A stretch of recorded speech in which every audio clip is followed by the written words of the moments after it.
big news that WION has been tracking, the latest on the Purulia arms drop case. The Director of Public Prosecution in Denmark has told WION that it is looking into the extradition of the prime accused Kim Davy. The Danish Department of Justice has now issued a press release promising action in the case.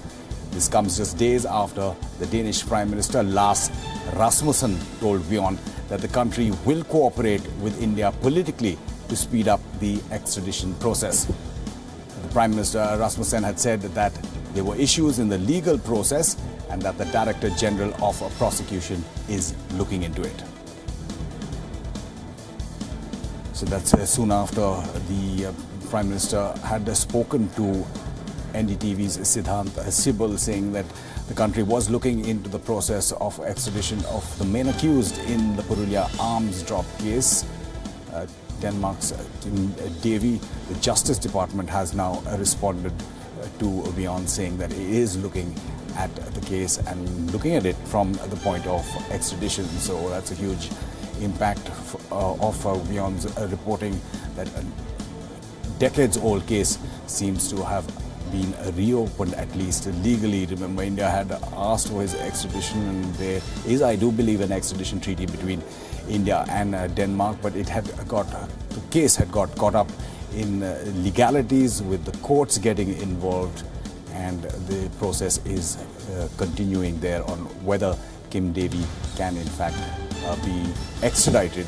He's Siddhant Sibal now joining us. Siddhant, so this is closely following your talk with the Denmark leader, and now they're confirming that it's possible that they're looking at the extradition of Kim Davy?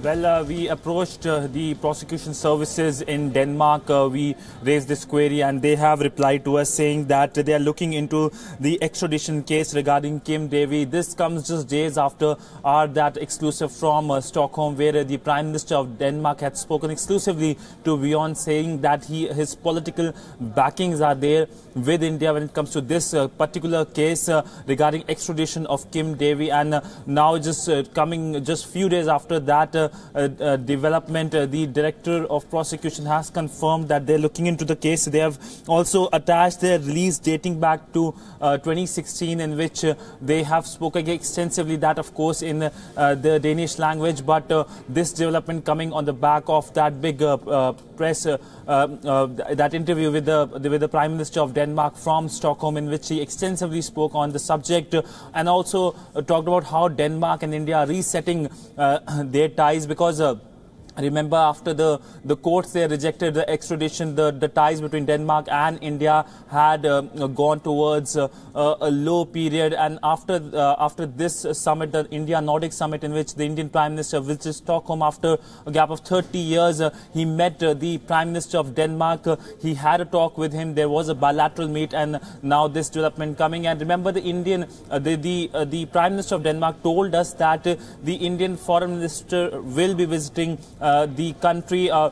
We really don't know whether he referred to as the External Affairs Minister Sushma Swaraj. Usually External Affairs Minister Sushma Swaraj goes on a high profile visit like one which is underway to China, or the MOS will be going, one of the MOS in the Ministry of External Affairs will be going. But it's a reset of ties between India and Denmark, which had been hit by this incident after the extradition of Kim Davy wasn't allowed by the courts there. So the Director of Prosecution with the government of Denmark will be looking into the case. That means he will be again expectedly called for extradition of Kim Davy from the courts there. But this is a major development. This is a big boost for India also, because this comes after the Indian Prime Minister had gone for this big India-Nordic summit, outreach from Indian side towards not only Denmark but all the 5 Nordic countries. And it was for the first time that such a format was happening between India and the Nordic countries. And of course, second time that the Nordic countries are holding a summit with a particular country. But that aside, the big focus, of course, remains Kim Davy, because that was a big issue and, of course, a thorn between in the ties of India and Denmark. A big thorn, Siddhant. We'll just come back to you for a little background onto Kim Davy and the Purulia case. But first, let's just play out Siddhant's interview with the Prime Minister of Denmark, Lars Løkke Rasmussen. have been some contentious issues also, you know, about issues of Kim Davy. What do you have to say about that? Are these issues being solved? Well, these issues are, we deal with this issue in a different legal track. When I was Prime Minister the first time back in between 2011, my Minister of Justice took the decision to extradite him, but it was rejected by the court, the legal system. And now our Director of General Prosecution is looking into this. But it doesn't change the fact that today I had a very nice political conversation with your Prime Minister, and I think everybody recognized that we have to solve the other case in the legal track, and meanwhile in the political track we will restart our cooperation in this joint commission. Siddhant, we heard what Prime Minister Rasmussen told you in that interview, exclusive interview. Give us a little bit more on the background of how this case is stuck in Denmark's courts. It's basically the courts there have rejected the extradition of Kim Davy, and there is a relook now in the entire arms drop case. It's basically the incident happened way back in 1995, in which arms were of course dropped in the Purulia district, but since then the man is out of the reach of the Indian territorial jurisdiction.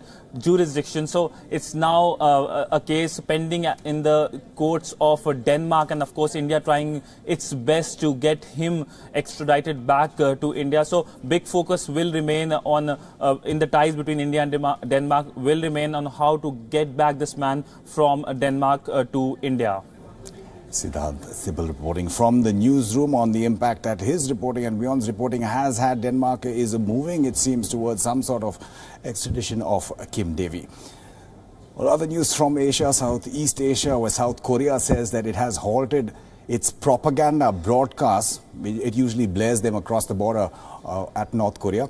The South Korean Defense Ministry has said the idea is to create a peaceful atmosphere ahead of the first interKorean summit in a decade later this week. South Korean President Moon Jae-in and North Korean leader Kim Jong-un are scheduled to meet on Friday, on the 27th of April. It's the first time in more than 2 years that the South Korean broadcasts have been stopped. They included a mixture of news, Korean pop music and criticism of the North Korean regime. Broadcasts have been halted in the past as well in mid-2015, only to be restarted in January 2016 following North Korea's 4th nuclear test. Pyongyang has conducted 2 more nuclear tests since then. The North has its own propaganda broadcasts at the border, and it seems as if those haven't stopped as yet. The world keenly anticipating some kind of movement after those talks on the Korean peninsula, after North Korea said on Saturday that it's suspending nuclear and missile tests and scrapping its nuclear test site. Instead, it will look at pursuing economic growth and peace. South Korea has responded positively to the fact that North Korea has also seemingly dropped one of its demands, that is that US troops should leave the Korean peninsula. Well, the countdown to the interKorean summit clearly has begun. All eyes on the Korean peninsula. The leaders of the North and South will be meeting for the 3rd time in history. WION is in Seoul to get you all the latest on those historic talks. In fact, Ramesh Ramachandran has sent us these reports from the demilitarized zone, or the DMZ. Well, as you can see, I am coming to you from a rain-drenched Seoul, capital of South Korea. This ahead of the much-anticipated meeting, the 3rd interKorean summit between President Moon Jae-in of South Korea and Chairman Kim Jong-un of North Korea, which will be held on the 27th, that's the coming Friday. Now, the mood is of anticipation here in Seoul, really, where people expect a lot to happen from this summit, especially given the fact that it's only the 3rd summit to take place between the 2 Koreas. The first one was held in 2000 and the second in 2007. So there's a lot of expectations from this summit, especially in terms of bringing peace to the perpetual hostility to be seen here on the Korean peninsula. Another big upcoming summit, a day after the announcement of Prime Minister Narendra Modi's trip to China this week. India's External Affairs Minister Sushma Swaraj continues her engagements in Beijing. She's met Chinese President Xi Jinping along with foreign ministers of the other countries of the Shanghai Cooperation Organization at the Great Hall of the People. Ms. Swaraj also called on Chinese Vice President Wang Qishan. He is arguably the second most powerful leader in China after Xi Jinping. So the deck's clearly being cleared for what is that crucial summit between the Prime Minister and China's President. And although it's being called an informal meeting, government sources say both sides are looking at progress on three issues: the border, bilateral trade and investment, and multilateral cooperation. So after the Telecom standoff last August, sources say that both leaders want to put a lid on rising tensions along the line of actual control. This will include strictly observing all LAC mechanisms that have been worked out already in the past. This applies especially to the banner drill, where in the event of a face-off, the other side is warned by large printed banners that they have intruded and must go back. No border breakthrough is expected. No other breakthrough is also expected, at least none on China-occupied Aksai Chin, because any settlement with India here would annoy Islamabad. Nothing also will come out on Arunachal Pradesh, which China claims, but India is in possession of. The middle sector, though, holds promise because both sides have exchanged maps, but neither is willing to accept the other's claims as of now. India is hopeful of some breakthrough on bilateral trade and investment. China has made some statements about addressing India's $51 billion trade deficit, and the Prime Minister is expected to press President Xi on that. Sources say Prime Minister Modi may remind Mr. Xi of his promise that he made in 2015 to invest $20 billion in India. So far, only $1.5 billion has come. The focus on multilateral diplomacy is expected to see the two sides again coming together on global trade, opposing protectionism as well. In fact, a statement today from the Ministry of Foreign Affairs in Beijing has clearly said that protectionism, talking about the US President Donald Trump's moves, will be on the table. And although India is not a major exporter, Make in India could also take us down the path during that summit. And you can expect the two sides to build on past cooperation in areas like climate change as well. So the Chinese Foreign Ministry is saying that the two sides agree and that India and China have far more in common than differences. The international situation is undergoing profound changes with prominent uncertainty and instability against such a backdrop. As the two largest developing countries and important emerging economies in the world, China and India have huge common ground in joint concerns. As you see, many of our positions on the international issues are the same. The two countries are not only the hardcore in promoting the world multipolarization and economic globalization, but also important forces to maintain the regional and world peace, stability and even development. At the press conference yesterday, the two foreign ministers believe that the strategic and global significance of China-India relations have become more prominent. We have far more common interests than divergences. The long-standing friendship, mutual benefit and win-win cooperation and common development has become the natural choice for the two countries. During the upcoming meeting, President Xi Jinping and Prime Minister Modi will have strategic communication over the current world situation that is unprecedented in 100 years and exchange in-depth views on the general picture, sustainability and strategic significance of the development of bilateral relations. It will set the direction and goal and chart the course of China-India relations development. We believe that this meeting will benefit the two peoples, two countries and bring positive and significant influence to the world peace and development. On her visit to Beijing, India's Foreign Minister Sushma Swaraj has asked Indians and Chinese to learn each other's language. She said it will help both sides overcome communication barriers, resulting in a bid to further strengthen the relationship between India and China.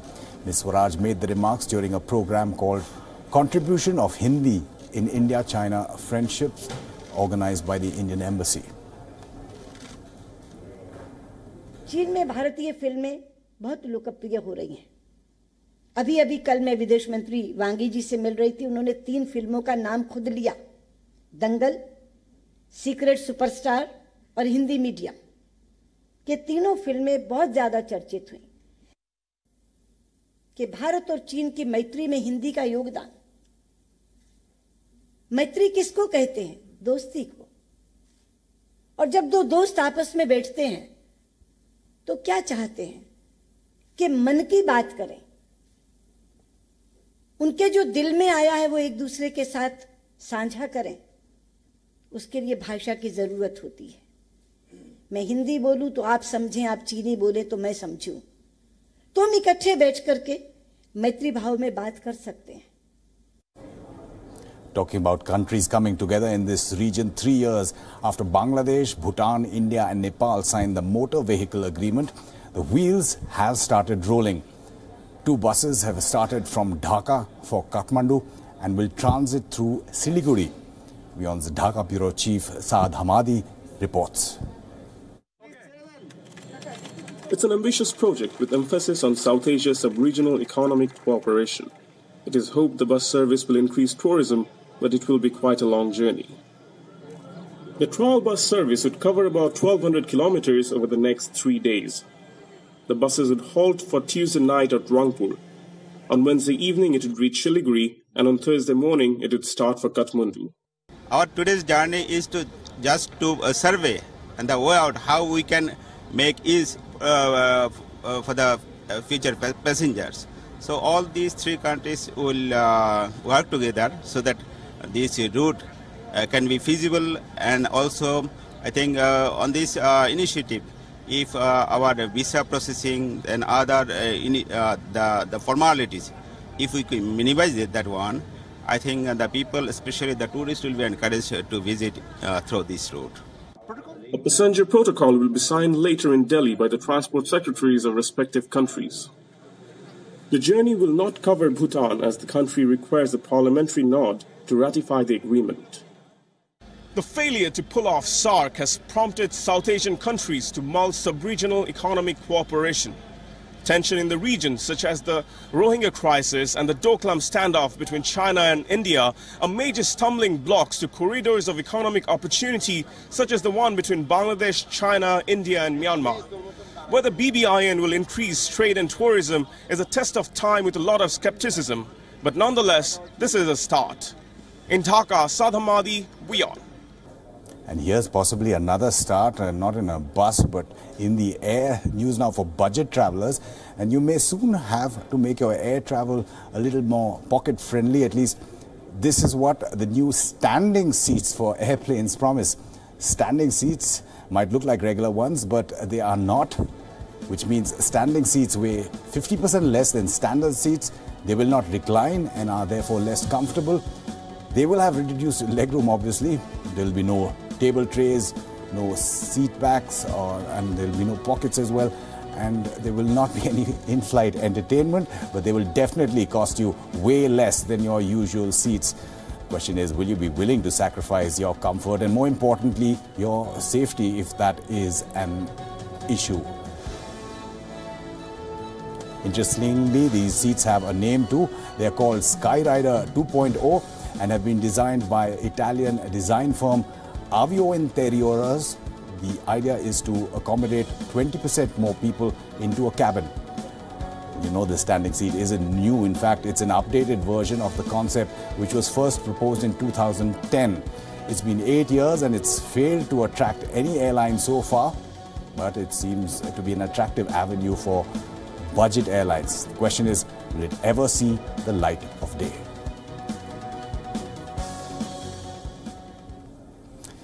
And down on earth is Big Brother watching at a time when the Indian government is planning to ask direct-to-home operators to install chips in new set-top boxes to monitor TV viewing habits. India's telecom sector regulator, TRAI, is all set to implement the proposal. But TRAI has asked the Information and Broadcasting Ministry to send a separate formal reference on the issue. The INB Ministry is planning to collect data about channels watched and the duration with the help of chips which will be installed in TV set-top boxes.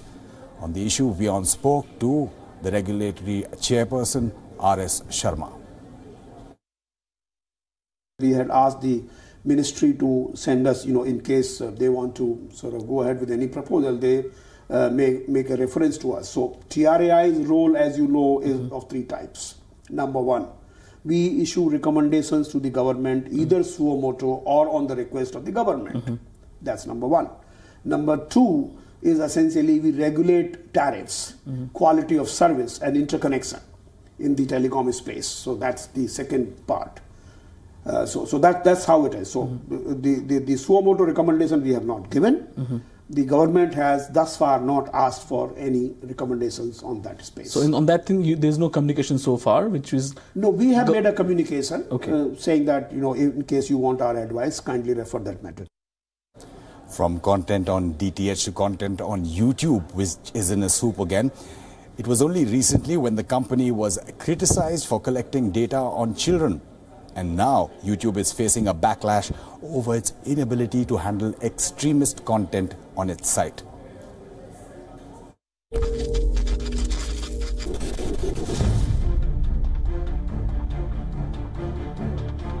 Trouble is increasing for tech companies. Facebook is still facing fire for data breaches. For aiding marketing companies and political agents target specific audiences. Facebook has faced tough questions from the United States Congress, users and the media alike. Now it seems that Google is next in line. The company is under scrutiny for the way it handles content and the method it uses to serve advertisements. According to media reports, Google's YouTube has been found to be running advertisements from 300 companies on video channels that promote white nationalists, Nazis, pedophilia, North Korean propaganda and conspiracy theories. What is even more appalling is that these 300 companies include big players such as Adidas, Amazon, Facebook, LinkedIn and Netflix. Even some United States government agencies. This is not the first time YouTube has carried ads on such videos. But the controversy only raises more questions on its screening efforts and the company's ability to safeguard brand reputation. Bureau Report, WION. The Duchess of Cambridge, Kate Middleton, has given birth to a baby boy in a London hospital. Here's the story of Margaret Tyler, who is also known as Britain's Loyalist Royalist, and how she is gearing up for the summer of babies and weddings in the royal family. My name is Margaret Tyler and I'm known as Britain's Loyalist Royalist. Welcome to Heritage House. Come on in, let me show you around.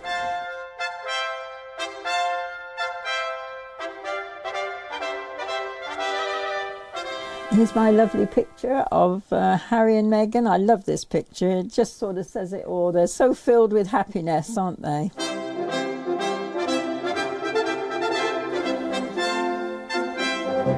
Really, my love of the royal family actually started when I was a little girl. When I was 8, the Queen's father died, and when I was 9, it was the coronation. And my mum and dad were great royalists. So really, I grew up almost alongside the royal family. This is the first tea towel I bought of Prince Harry and Meghan. There's not that much on the subject of Harry and Meghan, but obviously it's starting to come through now. I think Meghan will be a great asset to the royal family. She's very interested in humanitarian things. She's a fan of Diana. And this is the wedding picture of Charles and Diana. And then this is my Diana room. I haven't got the internet. My grandchildren won't let me look at the internet where the royal stuff's for sale because I thought I would probably buy it a lot. I just love it. I don't have holidays. I don't smoke. I don't drink. I don't drive a car. I just concentrate on the royal family. That's it then on this bulletin.